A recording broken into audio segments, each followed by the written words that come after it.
Hello, listeners. Welcome back. This is Ravi from Technology Fraud Podcast. And joining with me, we have George Rhodes from Newcastle, England. And please welcome me in welcoming George here.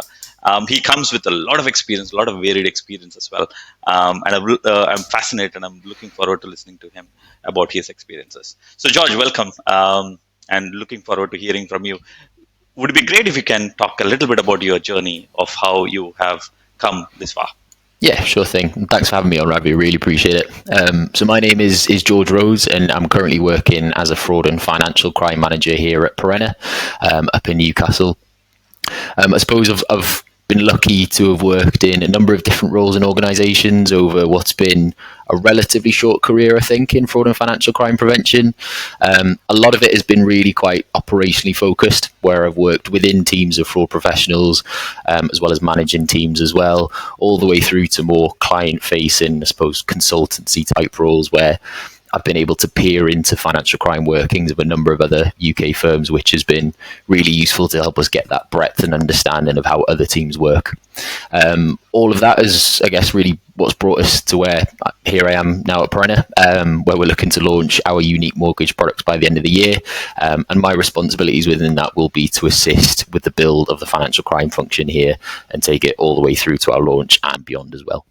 Well, awesome, awesome. Thank you for joining us. Right. I wanted to dig a little deeper about your journey itself. So I remember you started as a recruitment consultant, and then you went into AML. Then you went into a vendor, which is TransUnion. Then Yes. eventually you are here, right? So I mean, I see these are really different kind of roles, and I also see that you studied criminology and sociology, right? So I wanted to understand, how these things have helped you. And how did you end up in the crime space? I mean, you studied criminology. Was this something that you are looking towards? Yes, yeah. So I guess the motivation behind studying criminology was, in truth, partly because I got to the end of sixth form at school and thought I need to do something. So I thought, let's go to uni. Criminology seemed like an interesting one, but I've always had an interest in law enforcement and crime prevention. Originally, the ambition was to do something within the police, but after learning more about different typologies and different theories around financial crime, it was something that just really piqued my interest. Falling into recruitment was an interesting one. It was again one of those things where it got to the end of university, there wasn't any jobs available within Newcastle to start in financial crime, so I picked up a role with a very good recruitment company, I must say, which I guess was my first foot in the door of the working world. And it taught us everything around, hunter mentality, work ethic. And it meant that by the time that I was able to put myself forward for a financial crime role, I'd had that work-life experience to be able to put forward. Coupled that with my degree in education and my interest in the space. And I've thankfully landed myself a role at Newcastle Building Society. But I can appreciate Awesome. reading my profile. It's probably a bit all over the place with different roles. So yeah. Yeah, but what caught my attention was the studying the criminology itself, which indicated, I mean, you probably were fascinated about the topic itself. So, and you talked about law enforcement and police itself, right? So it was the uni itself is where you learned about typologies of fraud. Yes. Is that right? That's right. Okay. It was more about, I suppose, the theoretical side, which I think a lot of people tend not to consider when it comes to crime prevention, because I think they think of like the cop shows on TV where they see people getting nicked and all that. Whereas for me, it's more about the strategies that go behind that and the thought process and all the work that goes in prior to all the stuff that actually you would see on a TV show. Okay, wonderful, wonderful. So you also talked about a little bit about your role in Perina itself, and you're just going to launch your unique mortgage product, right? So wanted to understand how, in such a, I mean, early stage, right? You don't Yeah. even have any data coming from the market, right? So how do you go about preparing yourself from a fraud prevention standpoint itself, Yeah. right? So how do you prepare for this? Yeah, so I guess the plan for fraud prevention for us is really centered around three key pillars. So those are people, processes, and systems. With Perenna specifically, we're wanting to be a digital first bank. So we want to remove the manual and paper heavy processes that are so common here in the UK when it comes to doing a mortgage application, and really make it as seamless for the customer as possible. So from a system perspective, naturally we're going to need some pretty sophisticated tech, and we've got some great people in place to be able to deliver those systems. However, I think the people and processes pillars are probably equally, if not more important than the systems, because ultimately, if you've got substandard people or substandard processes, then that's going to make your systems fall over regardless of how effective they are. So from a people perspective, we really want to make sure that as we build out the team, we're getting the right level of experience and expertise through. And then from a processes perspective, making sure that we've got all our procedures documented. They're all clear so that when somebody comes through the door, they fully understand what our task is, or what the processes are. And then that then means that we're leading the system. The system isn't leading us, which I think is also quite important to note. Okay, so can you dig a little deeper on the last sentence that you talked about, which is, system leading you rather than you leading the system itself? What do you mean by that? So I think, having worked as in a vendor organization before, I think that there's potentially the tendency for people to be led by the next shiny thing that's on the market, where they'll see a brand new system come out which uses artificial intelligence or machine learning as buzzwords, and they think, well, if they take that out of the box, it's going to solve all their problems from a fraud prevention perspective. In reality, there's probably quite a lot of configuration and tweaking that's needed. So that's what I mean by not being led by the system. You need to make sure that that system aligns with your processes and your risk appetite, not the other way around. Okay, got it. You also talked initially a little bit about, you are a neobank vis-a-vis a large bank, right?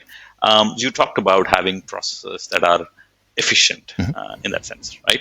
So can I understand a little bit about what you mean by that? I mean, and what does it mean to fraud itself when you say efficiency from a process point of view? So I think historically, some fraud prevention teams could also probably be classed as processing teams, because as an industry, we're guilty of settling for a lot of false positives without really much benefit. So you're recruiting people with 5-10 plus years experience into a fraud prevention role, but then just making them clear what is essentially useless alerts or useless referrals that come through into a work queue. And that has two issues. I think the first is that for the analyst or the investigator working in that role, that doesn't motivate them. I've worked in teams where we've been absolutely hampered by false positives, and it can cause a bit of dissatisfaction and then cause them to go move elsewhere. But also, I think from a resource perspective, you're recruiting them in, you're paying them fairly large salaries these days, but you're not getting the best out of them, and it can really prevent you from seeing the wood from the trees, because if all you're doing is working false positives, by the time something genuine comes up that you need to look at, you're that sort of zoned out and thinking, oh, this is just going to be another false positive, that you could actually miss something. So that's what I mean by efficient. It's about getting the most out of the people that you have in place and making sure that your procedures don't have any unnecessary wasted time within them. Okay. So you touched upon false positives a little bit in the last few minutes, right? So wanted to understand. So one is, I mean, I've seen a lot of industry experts talking about false positives. It's a very well understood problem. Now, what I also have heard is that false positives is a problem that is here to stay, right? And the way you're talking about is that's actually a waste of time. And I'm trying to understand here from a scale point of view. Let's say there are 80% false positives, and you're like trying to what does efficiency mean? Efficiency means 0% false positives, or does it mean like 50% false positives? What are you talking about when you're talking about efficiency, and let's say vis-a-vis the false positives itself? I think it's probably less about a percentage game, and it's more about making sure that your analysts are engaged and that they know that when, say, an alert comes through into a work queue, they know that it's something that they're actually going to need to pay some attention to. I've seen a lot of solutions on the market recently that use things like artificial intelligence and generative AI to almost be like an assistant on the shoulder of the analyst to be able to tell them, or maybe work through some of the false positives, leaving them the ones which are actually, I guess, the juicier cases, if you like, that they'll need their attention to. So yeah, I guess it's less about a percentage of false positive, because naturally every business is going to want to say, I want 0 false positives. in reality, if you had zero false positives, you'd probably be worried about what you were missing. So I think there will Yep. always have to be that tolerance within that, but it's just making sure that it's weighted the right way towards the matches that or the alerts that really need your focus. Understand. You also talked a little bit about false positives and how they have impact or inefficiency. Let's see. Now we talked about not just false positives, right? Talking about inefficiency here, and inefficiency and how it impacts a fraud analyst's motivation or even ability, effectiveness itself. Right? Sometimes you can't really differentiate. Right. And I've also seen. I have been living in Singapore for the last 4 years. So the regulator also talked a little bit about this. That when you have similar looking alerts, and one is a false positive, a lot of them are false positives, and one is not. It's very very hard for an analyst to look at. Yeah. And you said, to have the analyst know what to do in such situations, right? What do you mean by that? How do you go about doing it? I think it's really a point of training. So I think you need to make sure that even if you do work in an organization where there are loads of false positives that you'd see on a daily basis, I think it's important to have your staff trained to a point that in the event that there is something that they need to look at, it clicks in their head and they know exactly what to do. And I think that's where your procedures come in. That's where your training comes in. That's where your quality checks come in as well. You could also bolster that with some external training, or you can bring across external consultants from other organizations where maybe they've got a different environment that allows them to kind of re-engage with the mission for financial crime prevention, I guess. And then get them out of the mindset of it just being a process and exercise, and really channel back to the importance of what it is that they're doing in those tasks. Okay, understand. So going a little bit on the technology side of things, right? So how did you go about, build the fraud stack? I know you've worked in a lot of companies where you've been responsible for fraud, right? So for a company like Perena, and where you're launching a new product, right? What were you looking for in the technology itself? Because you don't have, again, test data to be able to say, this is better than that. So what were you looking? What was your decision parameters like when deciding something? Some solutions. So for us, being a relatively small organization in what we would call the build phase, obviously we want to scale to be much bigger eventually, but where we're at currently, obviously resources finite. We don't have massive tech teams like the other banks do to be able to keep track of where all these APIs and connectivity points are sitting. So with us, we just wanted a solution that would really give us everything that we needed to, the ability to plug into multiple other suppliers where needed, all via one single access API integration point. So for us, it was more the simplicity and ease of integration that was important. Obviously, we needed to make sure that the outputs of that system and that platform were sufficient for what we needed. But by going through robust testing processes, consulting with peers across the industry as well, I think sharing insights and experience that other people have had with the same platform was also important to get that broad exposure to them. But yeah, it was just a case of making sure that we could tweak it to how we wanted to. And the aim is we can eventually expand our footprint with that platform, or we can maybe introduce new ones within it. But it's really about ease of integration at the moment. So I guess that's the short-term need that we're looking to fulfill. Okay, understand. Okay, and I see that in your profile as well, right? So you've also done anti-money laundering, yes, like sanctions PEP and transaction monitoring, and now fraud as well, right? I'm assuming that in Perena also you have the broad scope of anti-money laundering as well.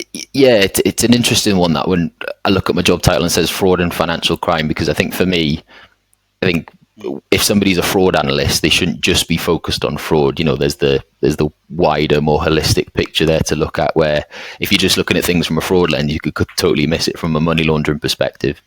So I think big banks often create silos within their teams, where they'll have a fraud team and an AML team and a KYC team, and it can seem quite disjointed to an extent. So what I want to build here at Perena is a team where it's a financial crime team. It's not a fraud team. It's not an AML team. It's a broad financial crime team, and that means that we've got a cohesive approach to financial crime prevention, not just fraud prevention or anti-money laundering.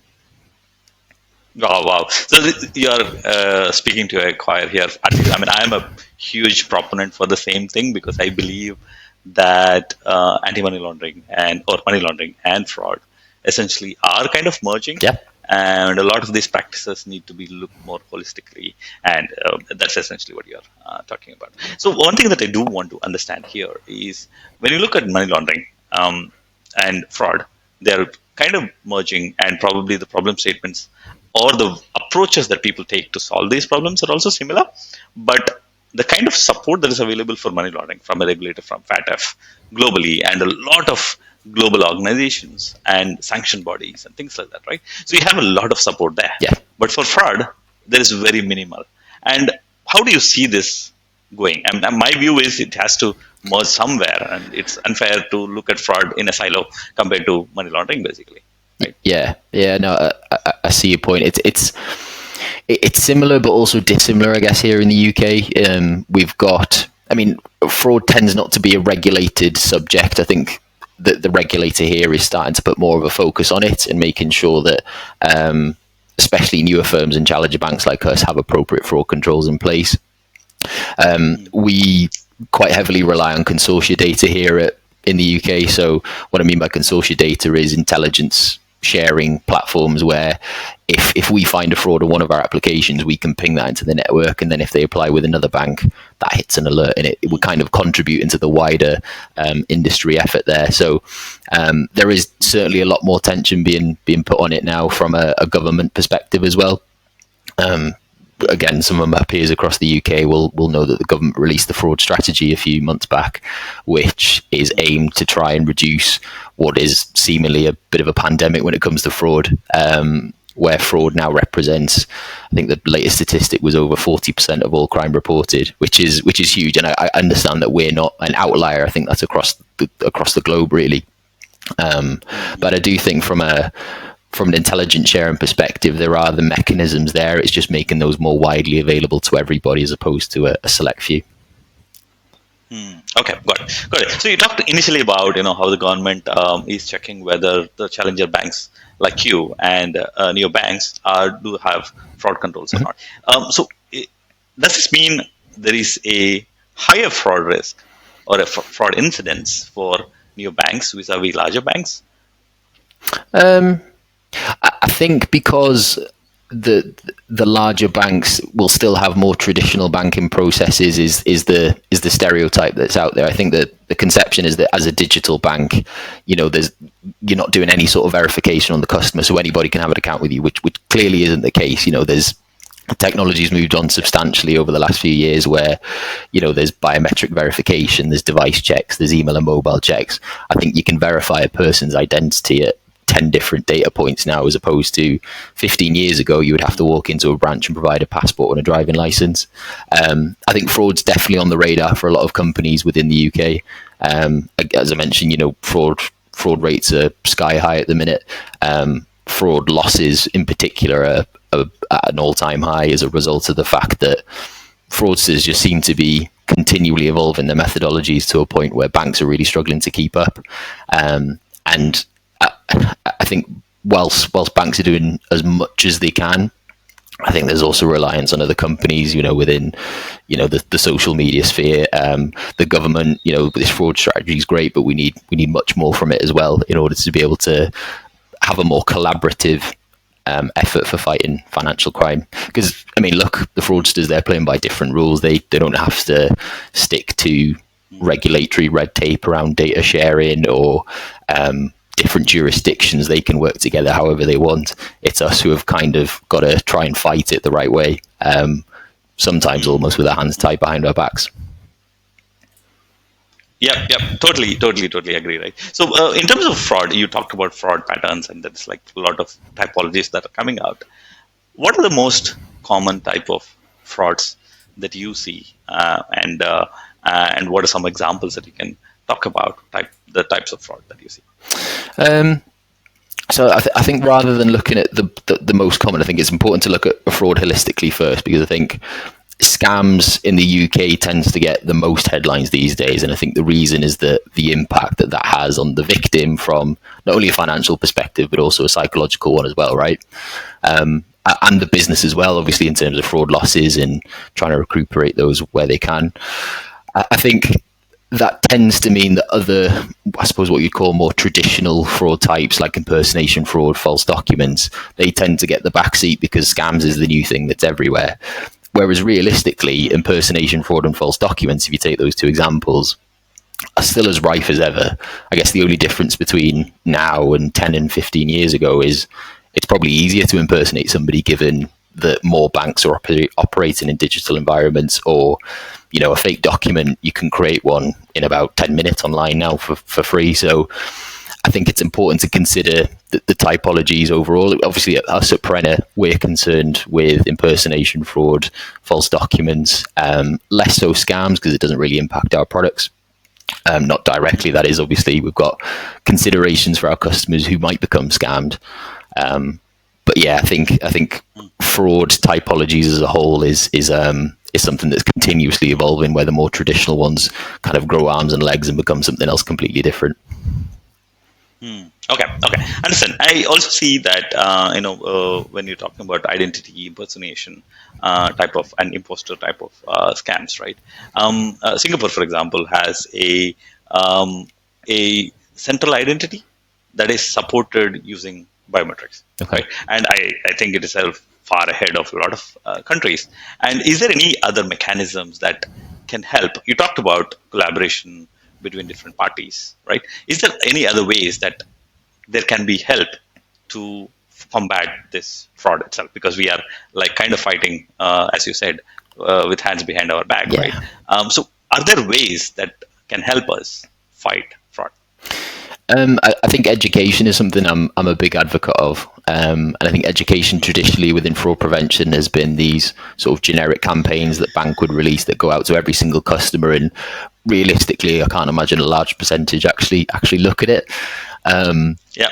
I think having more tailored education strategies and using tools to help tailor those education strategies as well. So things like I've worked with a couple of banks previously where they've used predictive analytical models to predict which segment of their customer population is most susceptible to scams, and then providing targeted education towards them.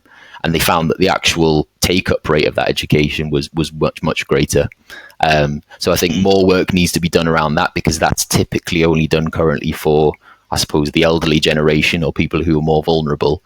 Whereas really that's leaving quite a big group of people as a result who, people who are affluent and who live in really nice houses, they're just as susceptible to scams as well. So I think it's important to try and make it as tailored to each individual consumer as possible, which is a mammoth task, but it's something that we need to work out. Okay, understand. And if I can understand, what is the target segment for Perenna itself? Is it like a general population, or is it like a specific target segment? We want to make a nation of happy homeowners. We've got no target population. We want to make sure that we reform the UK mortgage market as much as possible. So we're going all the way through from young people who are first-time buyers all the way through to lending in retirement, which will, all these products will come as part of our evolution as a business. Okay, and you're also, you're looking at home ownership and mortgage of the homes itself. So I'm assuming the ticket sizes of the lending that you're doing is actually at a much higher ticket size. So you can actually afford to Yes. do more due diligence per customer compared to a company which is doing like a $500 loan itself, right? So can I understand what would be the differences? Because in such a high ticket mortgage, right, your decisioning doesn't need to be real time, right? So how would it differ vis-a-vis where you have a high volume kind of product vis-a-vis a high ticket size product that, let's say, like you have? And how would you go about, what would be the differences in structure? So I suppose where providers who offer payment-based accounts, they need to be doing quite a lot of scrutiny throughout the entire customer lifecycle. I think ours are weighted probably more towards the application phase, where, like you say, it's quite high ticket sizes. We're offering hundreds of thousands to these people over a very, very long period. So once we're in a business relationship with them, it's very difficult to get out of it if we find any fraudulent activity or suspect activity. So really for us, it's making sure that all the information they give us throughout the application stage we verify as much of it as possible. So that goes beyond their name, address, and date of birth, which everybody does. We also want to make sure that the income information that they're telling us that they're using to pay their mortgage is actually valid. We want to make sure that even things like the email and mobile details that they provided with us, given that we're a digital bank, we'll be using those details quite a lot to contact them. We want to make sure that they actually belong to them and that they're free from fraud risk as well. So it's really making sure that everything that they give us, we can attest that, yeah, this actually belongs to this person. We're happy to enter into a business relationship with them. Okay, understand. And I'm assuming the scope of Perena at the moment is still England. Yes, correct. Or UK. Okay. And you're still, you're still in the early stages, so you don't have a plan to go to other countries as well, right? That would be additional risks that you're going to expose yourself to as well, right? And I wanted to understand a little bit about how you talked about teams and how it is important to keep them satisfied, right? And you talked about how different teams can be merged together. So can I understand how you are structuring your own people and teams itself? How would you go about? Because I would assume that people coming in, let's say they have been fraud analysts before, and then come in to be a fraud analyst because they are, let's say, they are certified in a particular way, and you have ACAM certification, yes, right? In itself is actually a harder thing to achieve as well. So I wanted to understand, how are you achieving that when you're saying let's have a blended responsibility? Yeah, if I understood correctly. Yeah, no, absolutely. I think whenever I get asked that question, I always look back to how I like to be treated when I was an analyst. And I had a really good manager when I worked at my first organization. And I think it's really about continually developing your own skill set. I think as soon as you get to a certain point within a career, you think, well, I'm just going to have to go do something else now because there's nothing else to learn.